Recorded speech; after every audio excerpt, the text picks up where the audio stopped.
greed, murder, lust. The world is full of sin, but can you decide which were actually committed and which of these three tales were created from our imaginations? See how well you can decide between fact or fiction.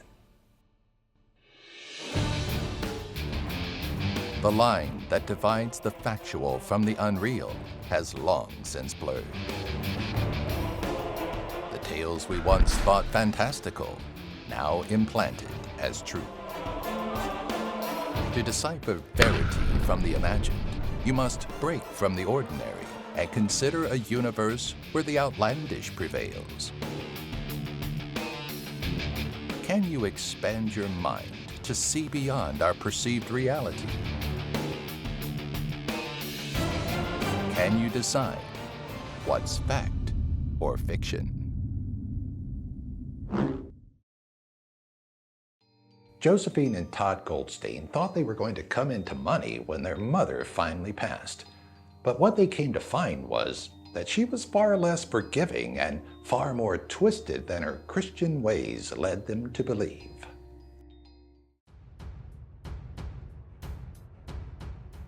At first, the news came as a shock to them.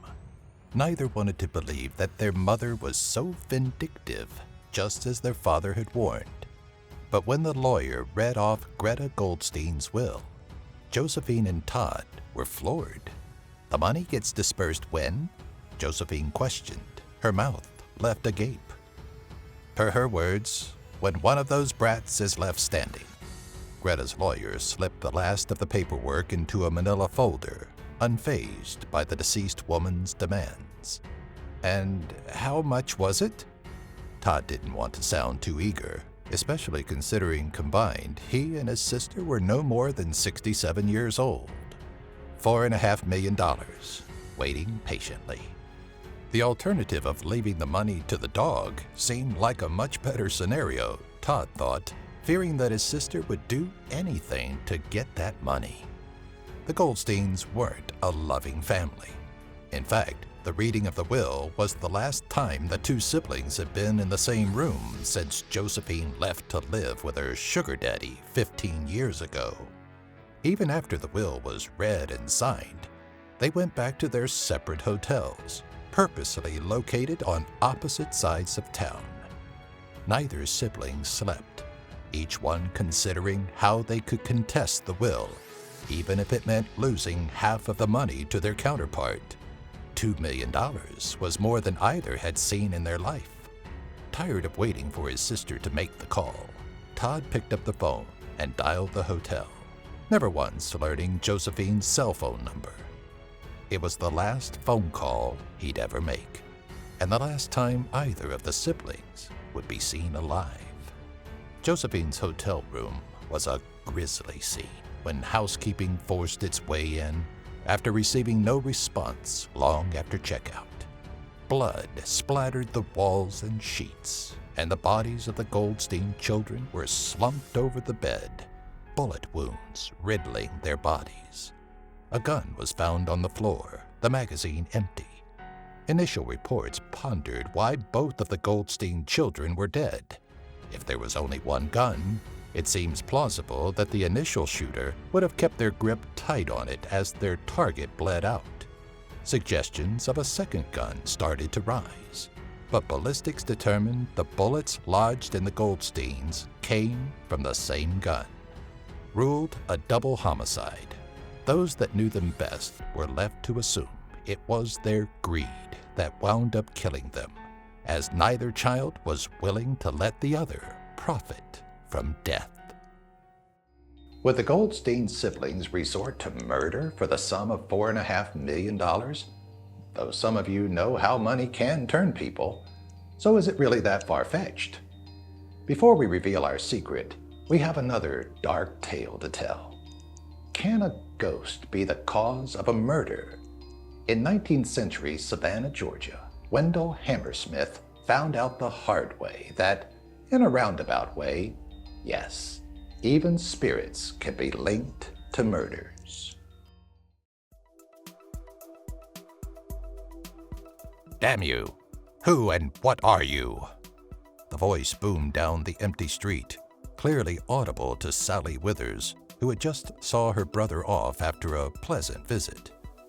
She thought for a moment if she should check on what the commotion was about, but the eerie dark of the night left her feeling unsafe, even in the soft glow of her home's exterior lighting. She let it be, unaware that, moments later, the silence that once again fell over Savannah, Georgia, would be interrupted by a powerful gunshot. It seemed to echo within the Withers' household, ironic considering how one gunshot would change their lives forever. It was a common belief that the streets of Savannah, specifically the intersection of Bainwood and Marrowstone, were plagued by a pesky spirit. Since the early 1900s, reports of the spirit bounced between the residents of Savannah, and though it hadn't tried to harm anyone, it spooked people into being afraid of their own shadows. Ron Atina was part of Night Watch that kept an eye out for the spirit while protecting the neighborhood from other horrors. On a cold December evening, Atina spotted what he claimed to be the ghost of Bainwood and Marrowstone. He gave it chase, but the shrouded apparition lost its white cloak and vanished in the dead of night. About a week later, Atina was on the prowl again, swearing up and down to all that asked him that he'd find the mischievous spirit and put an end to its haunt. In the brisk January air, Atina wielded a shotgun and patrolled up and down Bainwood and Marrowstone, his eyes peeled for the spirit. At the same time, Sally Withers bid her brother, Austin, farewell for the evening. Austin Withers worked as a bricklayer and often donned his work attire, a stark white outfit of trousers and apron, along with a flannel waistcoat. In the dead of night, one would say his clean white appearance seemed ghostly. At an unfortunate moment in time, Austin and the spooked Ron Atina crossed paths. Atina saw a spirit in front of him, not a man of flesh and blood, and gave it a quick but loud warning before pulling the trigger of his shotgun. Austin was killed immediately when the blast hit his lower jaw, leaving him no time to understand why a strange man was threatening his life. At the trial that followed, Atina initially earned a sentence of hanging and dissection, but pity fell upon him, and he was instead sentenced to a year's hard labor. An accidental death at the hands of a spooked person? Or a convenient story to fall back on when caught in the act? Do you think this death was an unfortunate mishap? Or even real? You can let us know in the comments, but be quick, we have one last story to tell. The Benjamins and the Tylers had what appeared to be a normal, neighborly relationship. Then one day, the reality behind the friendship was revealed, tearing the families apart.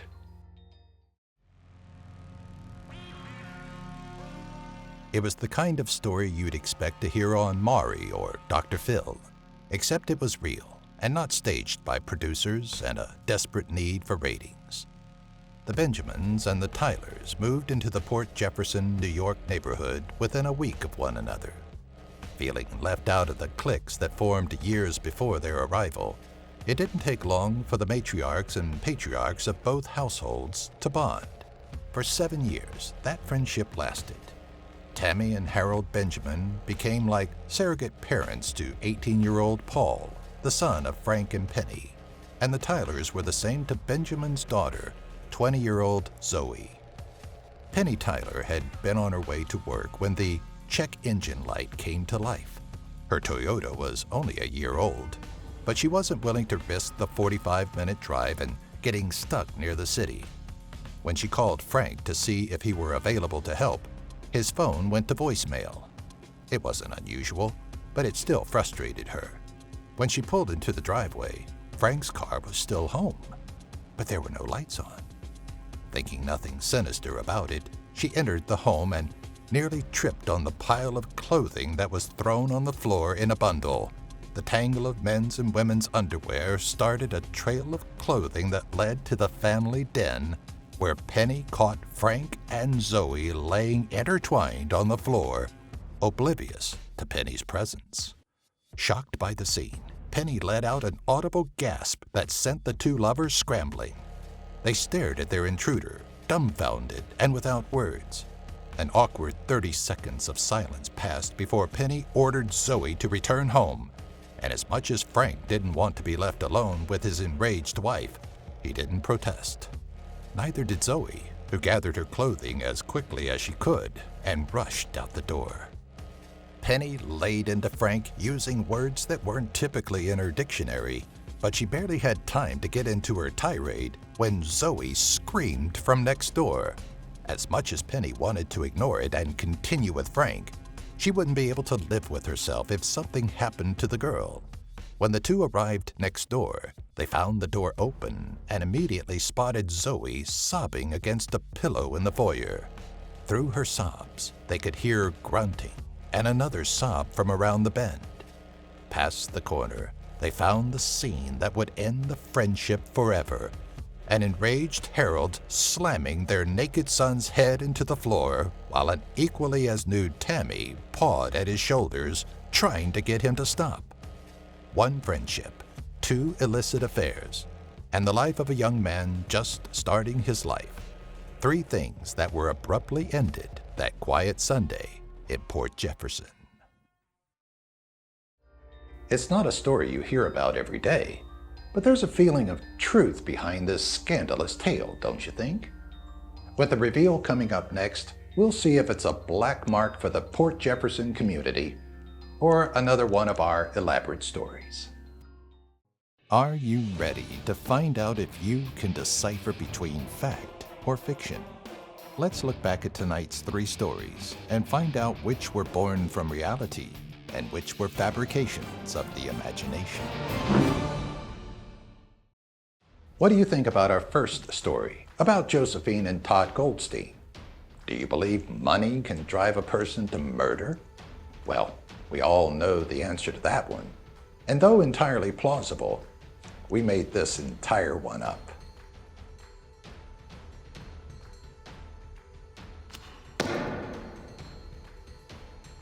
Do you think the ghost of Bainwood and Marrowstone is one you'd find in history books?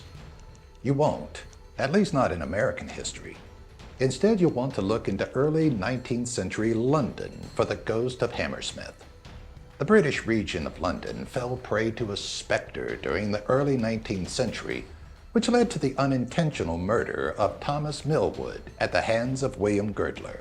There was never any ill will discovered between Girdler and Millwood, and all of the former's sentences were quashed after an appeal on the grounds of self-defense. During the trial, the real culprit behind the ghost, one John Graham, stepped forward.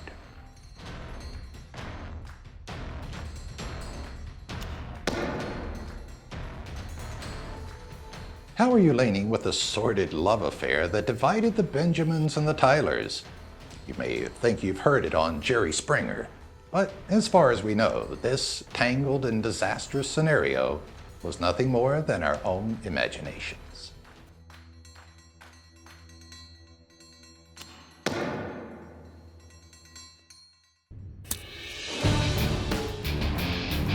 How well did you do in tonight's video? Did you look past the deception of our world and define the off-blurred line that struggles to separate lies from the truth? Let us know in the comment section below. And should you find the urge to test your perceptions again, be sure to subscribe and join us next time when we ask you to decide what's fact or fiction.